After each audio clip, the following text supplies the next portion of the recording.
Hello friend, आज हम बताएंगे लाहौरी चटकारा टंगड़ी बनाने का सबसे आसान तरीका जो खाने में बहुत ही ज़्यादा टेस्टी होता है। आप एक बार मेरे तरीके से लाहौरी चटकारा टंगड़ी बनाएंगे तो आप बार बार बनाएंगे। तो आपने क्या करना है, वीडियो को पूरा देखना है लास्ट तक बिना स्किप किए। चलिए रेसिपी को शुरू करते हैं। लाहौरी चटकारा टंगड़ी बनाने के लिए सबसे पहले आपने लेना है टंगड़ी। इसमें आपने कट लगा लेना है। 4 से 5 कट आपने लगाना है टंगड़ी में। आप देख सकते हैं हम कैसे कट लगा रहे हैं। आपने बिल्कुल इसी तरीके से टंगड़ी में कट लगा लेना है। कट लगाने से क्या होता है, आपका टंगड़ी बढ़िया तरीके से पक जाती है। साथ में आपका टंगड़ी के अंदर मसाला भी बढ़िया तरीके से पहुंच जाता है, जिसमें टेस्ट बहुत ही बेहतरीन आता है। तो आपने क्या करना है, एक एक करके सारे टंगड़ी में कट ऐसे ही लगा लेना है जैसा कि हम लगा रहे हैं। कट लगाने के बाद आपने क्या करना है, एक बॉल में टंगड़ी को डाल देना है। तो आप देख सकते हैं हमने एक बॉल लिया है, टंगड़ी इसमें ऐड कर दिया। 1 टेबल स्पून आपने ऐड करना है ग्रीन चिल्ली का पेस्ट। साथ में आपने ऐड करना है 1 टेबल स्पून भर के जिंजर गार्लिक का पेस्ट यानी अदरक लहसुन का।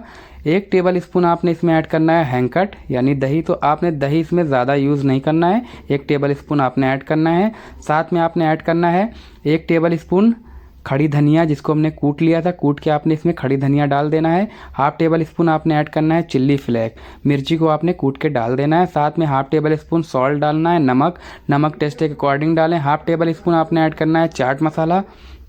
साथ में आपने ऐड करना है 1/2 टेबल स्पून ज़ीरा पाउडर। 1/4 स्पून आपने ऐड करना है कसूरी मेथी, इससे बहुत ही बेहतरीन फ्लेवर आता है। 1/4 स्पून आपने ऐड करना है गरम मसाला। गरम मसाला ऐड करने के बाद आपने इसमें ऐड करना है 1 टेबल स्पून मस्टर्ड ऑयल से बनाया हुआ येलो कलर। साथ में आपने ऐड कर देना है 1 से 1.5 table spoon mustard oil. Mustard oil add करने के बाद 1 टेबल स्पून आपने लेमन जूस ऐड कर देना है। लेमन जूस ऐड करने के बाद आपने बढ़िया तरीके से टंगड़ी को मिला लेना है। तो आप चटकारा टंगड़ी बना रहे हैं तो आपने क्या करना है, मसाला को एकदम चटक रखना है। आपने चेक कर लेना है आपका मसाला एकदम चटपटा होना चाहिए। तो आप देख सकते हैं हम कैसे मिला रहे हैं। आपने बढ़िया तरीके से मिला के आधा घंटे के लिए आपने टंगड़ी को रख देना है। जब आप आधा से 1 घंटा रखेंगे टंगड़ी का, तो आपको टंगड़ी में ऑयल ऊपर आ जाएगा थोड़ा थोड़ा और बढ़िया तरीके से आपका चिकन मैग्नेशन हो जाएगा। तो आप देख सकते हैं हमारा चिकन बढ़िया तरीके से मैग्नेट हो चुका है। हमने इसको आधा घंटे के लिए रखा था। आप इसको 1 से 2 घंटे भी रख सकते हैं। अगर आप दोपहर में बना रहे हैं, शाम में खाना चाहते हैं, तो आप तब भी बना के रख सकते हैं। अब आपने सरिया में लगा लेना है। हड्डी की तरफ से आपने इसको सीधा निकाल देना है। सरिया को दबा के बढ़िया तरीके से आपका टंगड़ी लग जाएगा।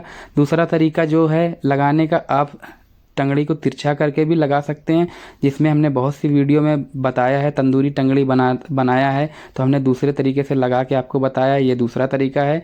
बहुत से तरीके से टंगड़ी आप लगा सकते हैं। जिस तरीके से आपको आसान लगे आप उस तरीके से आपने टंगड़ी को खोल देना है। तो आप देख सकते हैं हमने टंगड़ी में मसाला लगा लिया है। इसको अब हम तंदूर में रोस्ट करेंगे 10 मिनट के लिए। अगर आप घर में बनाना चाहते हैं तो आप नॉन स्टिक पैन पर भी बना सकते हैं, ग्रिलर पर भी बना सकते हैं। हमने बहुत सी वीडियो बना रखी है, आप वहाँ से भी चेकआउट कर सकते हैं। हम डिस्क्रिप्शन बॉक्स में लिंक दे देंगे, आप वहां से भी चेकआउट कर सकते हैं। घर पे कैसे बनाएं तंदूरी चिकन, तंदूरी टंगड़ी या चिकन टिक्का, उसकी वीडियो हमने पहले से बना रखी है। तो हमारा 10 मिनट हो चुका था। अब आपने इसमें बढ़िया तरीके से बटर लगा लेना है। अगर आपके पास बटर ना हो तो आप इसमें ऑयल देसी घी भी लगा सकते हैं। लगा के आपने 4 से 5 मिनट और पकाना है टंगड़ी को। तो आप देख सकते हैं हमारा 4 से 5 मिनट हो चुका है और बढ़िया तरीके से हमारा टंगड़ी पक चुका है। अब इसको हम निकाल के आपको दिखाएंगे प्लेटर पे आपने कैसे निकालना है। जलना बिल्कुल भी नहीं। सबसे पहले आपने सरिया को साफ कर लेना है आगे से। उसके बाद एक एक करके आपने चॉपिंग बोर्ड पे टंगड़ी को निकाल लेना है। उसके बाद आपने प्लेटर में इसको लगा लेना है, या आप प्लेट में भी लगा सकते हैं। तो आप देख सकते हैं हमने निकाल लिया है। कितना बेहतरीन लग रहा है हमारा टंगड़ी कबाब। अगर आपको ये रेसिपी अच्छी लगे तो वीडियो को लाइक ज़रूर करें। चैनल पर नए हैं तो चैनल को ज़रूर सब्सक्राइब करें। बेल आइकन का बटन ज़रूर दबाएं ताकि हमारी आने वाली वीडियो आप तक सबसे पहले पहुँचे। मिलते हैं अगली वीडियो में, तब तक के लिए थैंक यू, धन्यवाद।